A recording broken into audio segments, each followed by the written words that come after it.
চিংড়ি মাছে মালাইকারি রাখা করার জন্য চিংড়ি মাছ হলুদ নিয়ে বাগদা চিংড়ি হলুদ নুন দিয়ে মাখা আছে। এবার এগুলো কড়াইতে ছাড়া হবে,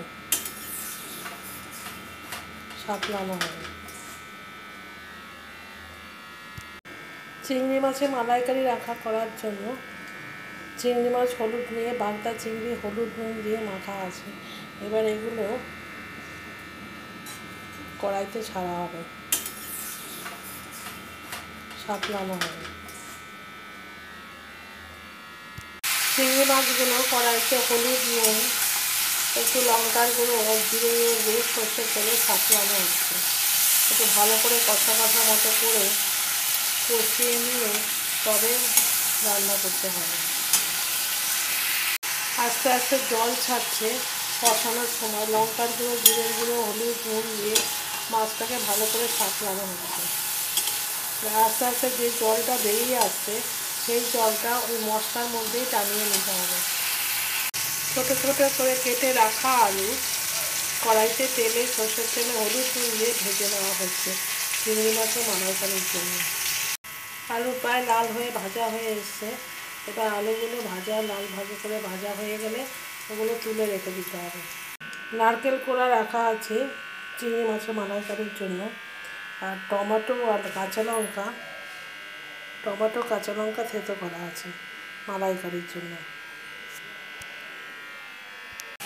এবার আস্তে আস্তে একটু জল হলুদ নুন লঙ্কার গুঁড়ো জিরের গুঁড়ো দিয়ে কষানো হচ্ছে।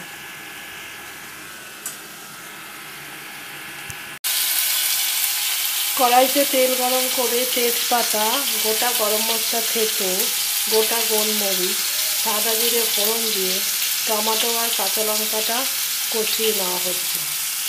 চিংড়ি মাছ ও আলুগুলো মশলার মধ্যে দিয়ে দেওয়া হলো, দিয়ে ভালো করে কষানো হচ্ছে। লঙ্কার গুঁড়ো জিরের গুঁড়ো টমেটো কাঁচা লঙ্কা তেজপাতা গরম মশলা গোটা জিরে গোলমরিচ দিয়ে এটাকে ভালো করে কষানো হচ্ছে। চিংড়ি মাছ ও আলুগুলো মশলার মধ্যে দিয়ে দেওয়া হলো, দিয়ে ভালো করে কষানো হচ্ছে। লঙ্কার গুঁড়ো জিরের গুঁড়ো টমেটো কাঁচা লঙ্কা তেজপাতা গরম মশলা গোটা জিরে গোলমরিচ দিয়ে এটাকে ভালো করে কষানো হচ্ছে। এবার পরিমাণ মতো জল দিয়ে এটাকে ফুটতে দিতে হবে এবং ঘি গরম মশলা দিয়ে নামিয়ে নিতে হবে। গরম গরম পরিবেশন করুন ভাত বা রুটির সঙ্গে।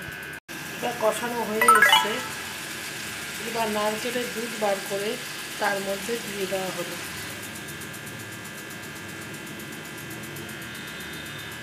এবার একটু অল্প সামান্য জল দিয়ে এটাকে ফুটতে দিতে হবে।